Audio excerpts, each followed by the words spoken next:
Okay, so ready to bring a little more ha into our lives. I'm game. Always up for a little more Right. Me too, Yeah. especially these days. So we're diving into sophrology today. Oh, interesting. Sophrology, I've heard of it. I haven't really, Y- looked into it. Yeah, it's one of those things that's been sort of on the edges of like wellness Yeah. circles. But this piece we're diving into today describes it as, get ready for this, like yoga and meditation had a baby raised by positive psychology. Okay. Wow. That's quite a visual. I mean, when you put it like that, it does make you kind of want to know what we're talking about. Right, I know, a very vivid image. But what do you, I mean, does that resonate with your understanding of it at all? It's funny because for such a quirky description, it's surprisingly accurate. Like sophrology really does blend those practices together, the yoga, the meditation, Yep. and then adds in that power of positive thinking. Hmm. But it does have some serious roots too. We're not just talking about some, new age fad. It actually goes back to the 1960s. Oh, really? Yeah, it was developed by a neuropsychiatrist, Alfonso Caicedo. Whoa, a neuropsychiatrist. So this has some serious scientific backing then. Exactly. Dr. Caicedo was really interested in finding ways to help his patients cope with stress, build mental resilience, and that's really at the heart of what sophrology is all about. Interesting. It's a very holistic approach, too. It recognizes that our minds and bodies, they're not separate. They Yeah. influence each other constantly. Yeah. And sophrology teaches you to kind of be the conductor of your own well-being, if that makes sense. I love that. The conductor of your own well-being. That's a good one. Okay, so how do we pick up our metaphorical baton and get this orchestra going? What are the key elements? So sophrology is all about understanding how three core techniques work together: Okay. dynamic relaxation, positive visualization, and concentration. Okay. I'm intrigued. And actually, our source material, it describes this as giving your mind a warm bath, which I gotta say, sign me up for a mental spa day, Right? right? Who wouldn't want that? And it's a great analogy because when's the last time you actually like consciously relaxed? And I don't mean just like zoning out in front of the TV, but really truly Well, unwinding. it's probably been a while, if I'm being honest with myself. Yeah, and for most of us, it probably has been a while. And that's where sophrology comes in. It gives you the tools to create that warm bath experience for your mind whenever you need it. I'm listening. I'm definitely listening. So let's break it down a little bit further. What do each of those techniques actually look like? What do they involve? Let's start with dynamic relaxation. Sure. So dynamic relaxation, it's really all about releasing physical tension, right? Hmm. To then create space for mental calmness. Okay. Because a lot of us, we carry stress in our bodies and we don't even realize it, Right. right? Tight shoulders, clenched jaw, all those little things. So sophrology uses gentle movement and breathing exercises to release that tension. So is it kind of like that feeling you get after a really good stretch? But this is going deeper than just the physical, I'm guessing. Yeah, exactly. It's like, think about it. You've been hunched over your computer all day, your shoulders are tight, your neck is stiff.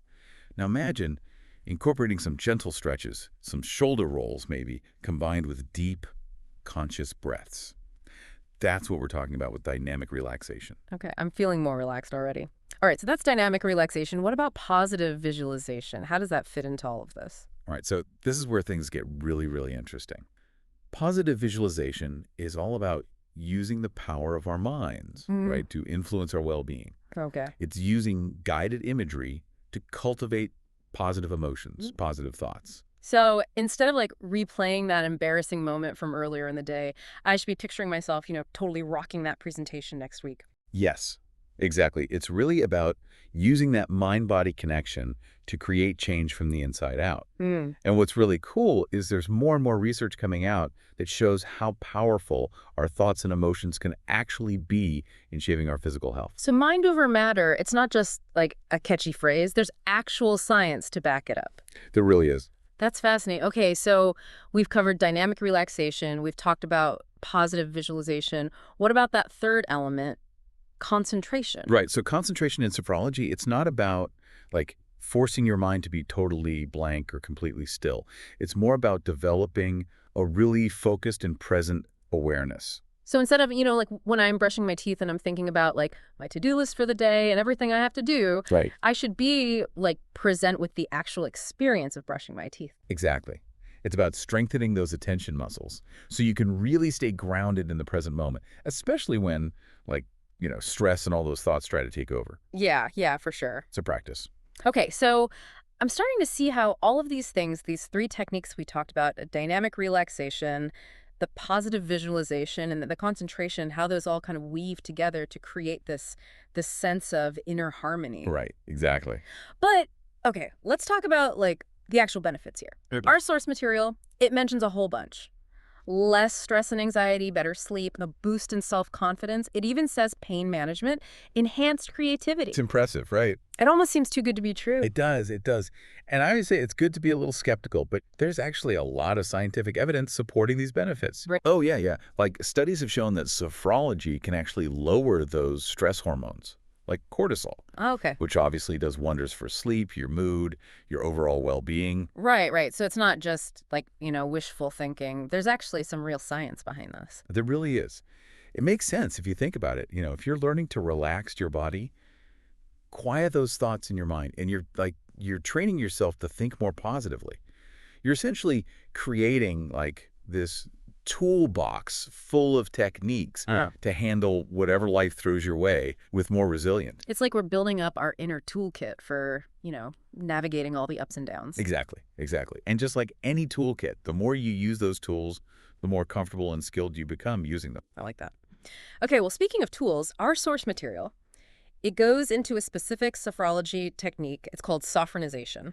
Yes. And it describes it as a guided relaxation technique, which, okay, sounds intriguing, but I'd love to understand, like, how does it actually work in practice? So sophronization, it's actually really fascinating. It's like this guided journey into this really deep state of relaxation where your mind is more open, more receptive to positive suggestions and imagery. Okay. You're really tapping into the power of your subconscious mind.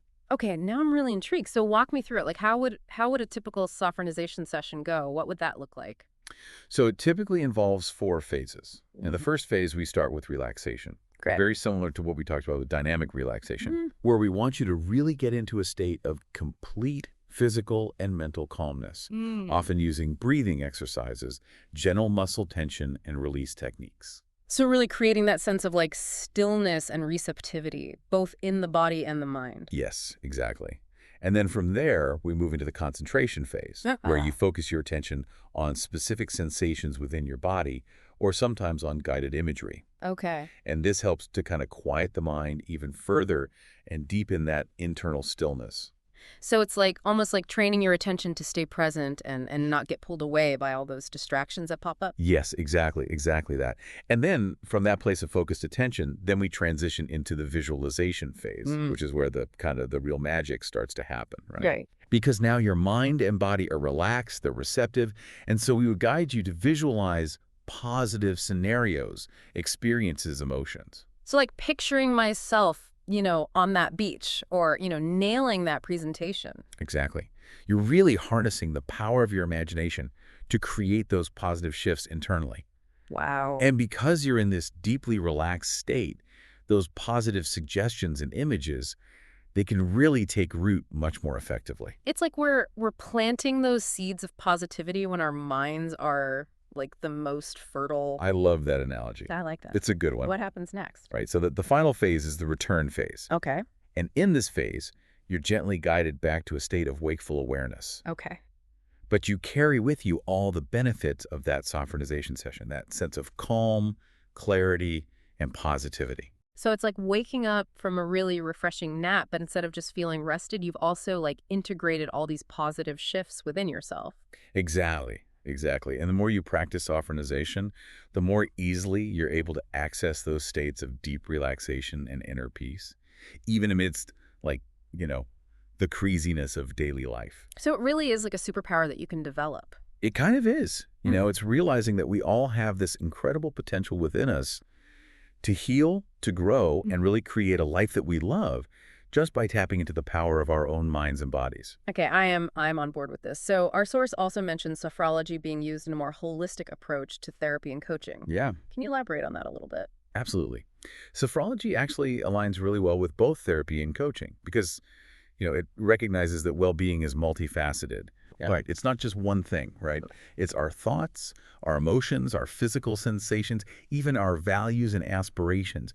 they all influence each other. Right. And so while sophrology is not therapy in itself, it can be a really, really powerful complement to traditional therapeutic approaches. So it's like adding another tool to the therapist's toolkit, so to speak. Exactly, exactly.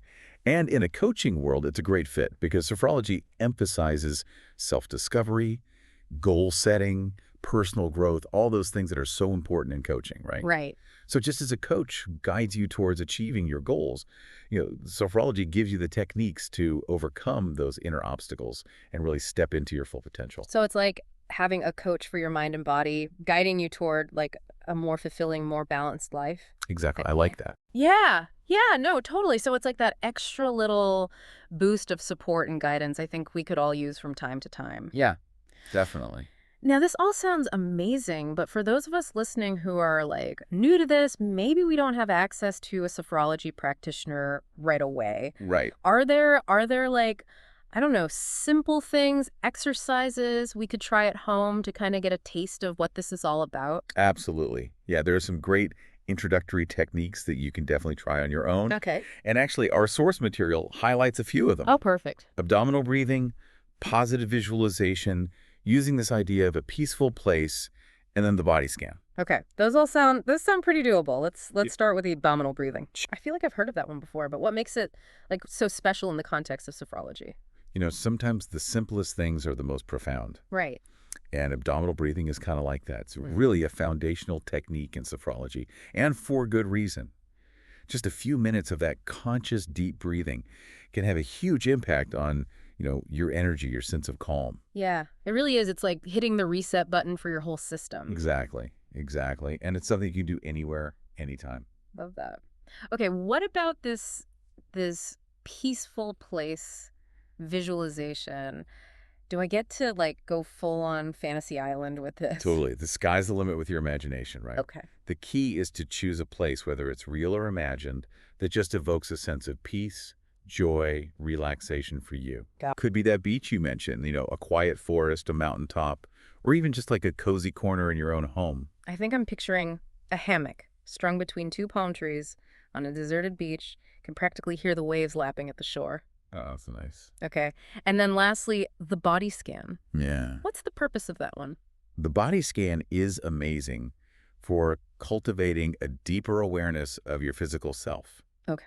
So you're basically systematically bringing your attention to different parts of your body, Okay. starting with your toes, all the way up to the top of your head, just noticing any sensations that are present without judgment. So I'm not trying to change anything. I'm just trying to be more aware of like what I'm feeling physically in each part of my body. Exactly. Interesting. I like that. It's very, very mindful. Yeah. Okay. Well, I am putting that on my list of things to try for sure.